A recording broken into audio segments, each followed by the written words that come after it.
parking lot. It's time we get paid, they paid at least a minimum tax. The bottom line is this: you pay enough. It's time for big corporations, the very wealthy, to start paying their fair share. And I made a promise when I got elected, so there'd be no mistakes, that no one making under $400,000, any of you making for over 400 grand here? No one making under $400,000 see the federal taxes go up a single penny, so I couldn't be used the malarkey that they say I'm raising taxes on. 16 years of age or older is now eligible to get. And also, folks, if you collect federal benefits, including Social Security, you should receive your stimulus check automatically. But if you have gained a dependent this year or last year, you should file your return in order to provide the IRS with the most up-to-date information. In addition, everybody, President Biden called for increasing Social Security checks by $200 per month during the crisis.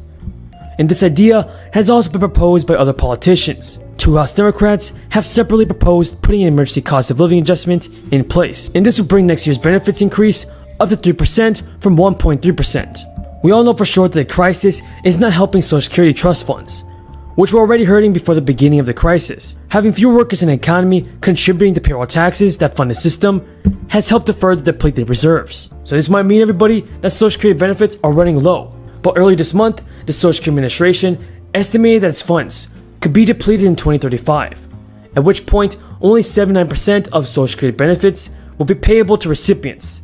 And this is terrible, and these estimates also do not take the crisis into account. Recent estimates from the Bipartisan Policy Center indicate that in the worst case scenario, Social Security benefits, SI and SDI benefits could all run out as soon as 2023 or 2024. The old age fund that pays retirement benefits could be depleted anywhere from 6 to 8 years after that.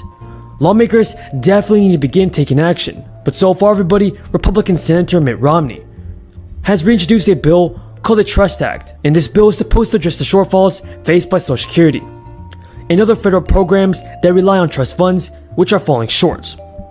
Mitt Romney's bill would create bipartisan rescue committees dedicated to each of the endangered funds, and those groups would be tasked with writing legislation to implement changes that would extend the program's long-term solvencies.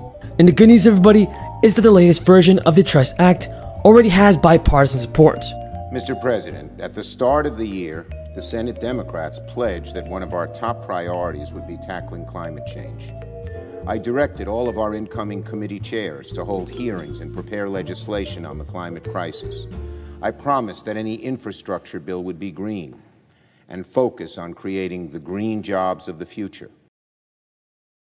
So folks, will Social Security recipients receive an extra $200 monthly payment? Well, in today's video, everybody, I'll be answering all of your Social Security questions and all of the questions that you have around a fourth stimulus check. Thank you so much for being here, everybody. If you support a fourth stimulus check from Congress, then let's get this video to 1,000 likes. And also, don't forget to subscribe to my channel and share this video with your friends and family. Right now, everybody, President Joe Biden is proposing a major expansion of the government's role in long-term care. Many Americans are questioning some key provisions of Joe Biden's infrastructure plan. So far, everybody, the stimulus bill currently includes $400 billion to accelerate a shift from institutional care to home and community services. That stimulus check. What I have to say, folks, about this is that there's a ton of news that I want to share with you. I'm going to say one thing, everybody. Stimulus checks are still on the table. Now, if you have not yet filed your 2021 income tax return, well, there is time to file. Time to receive that rebate, which is currently going to be several $100s at least, because the South Carolina taxpayers are currently set to receive a district and direct tax rebate up to $100 in one day. The State Department of Revenue says they are currently issuing a round of rebates, and now if you would like to apply for this relief, make sure to meet the qualifications for it. To be eligible, I'm talking about you must file your tax return by February 15th in order to receive the check by March. If you don't do it by February 15th, you're not going to get that check by March. Now, if you want to get the check sooner than that, here's a couple things that you can do. First of all, the mayor wants to make sure that everyone is eligible and for this rebate to apply. He intends everybody to apply for the deadline by February. He said, I don't want anyone to say they didn't have the chance to get the refund. Do it now and qualify. The city stated that this rebate is a good check, and mostly thanks to the city's administration increasing sales tax of 8.25%. So as of January, though, the finance director has estimated that between $1 million and $2 million of the 2021 homeowners and property tax taxes has been refunded thanks to the rebate. It's with an additional $600,000 still available. To apply for this rebate, residents must have owned their property tax for the 2021 entire year and also paid the entire tax bill in 2022. They must then fill out a property tax refund application and mail it along with one proof of a property tax bill. The mayor has warned that this will likely be the one time the deadline is pushed back. And also, Alabama lawmakers are eyeing possible tax rebates as the reason they see a state budget surplus of more than $1 billion. The legislators will face a decision on what to do next, including how much to save, how much to spend, and how much to do with the money. But according to the legislative survey, declining regularly since the start of the century, and any increase actually won't even adequately address the estimated loss in purchasing power that is experienced by seniors since 2000. Another change for the upcoming year involves high-earning workers who will see an increase in payroll taxes due to a rise in the maximum taxable earnings cap. The payroll tax contributes about 90% of the program's revenue, and only about 6% of workers reach the maximum taxable earnings cap a year. Additionally, high earners collect Social Security benefits. They may experience a large monthly payout, as the maximum monthly benefit amount at a full retirement age is expected to rise in 2024. To qualify for the maximum Social Security benefit, you must meet 3 criteria. You must be the retirement age of full, work at least 35 years, and reach or surpass the maximum taxable earnings cap at all 35 years used in calculation.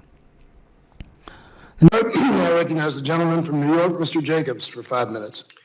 Thank you very much, and thank you to all the panelists and Speaker Gingrich for being here today.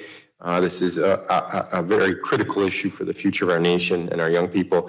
I served for over 7 years on the Buffalo School Board, so kind of a lot of my tone here will be with that experience, but certainly it highlighted for me the significance of what you're talking about today. I can't recall the exact statistics, but I do remember our kindergartners and our pre-K kids coming in with a significant number of them already needing remedial help because of the fact that they had oral language deficiencies and the other basic building blocks that are required for them to be able to learn to read. And so this is a very important issue.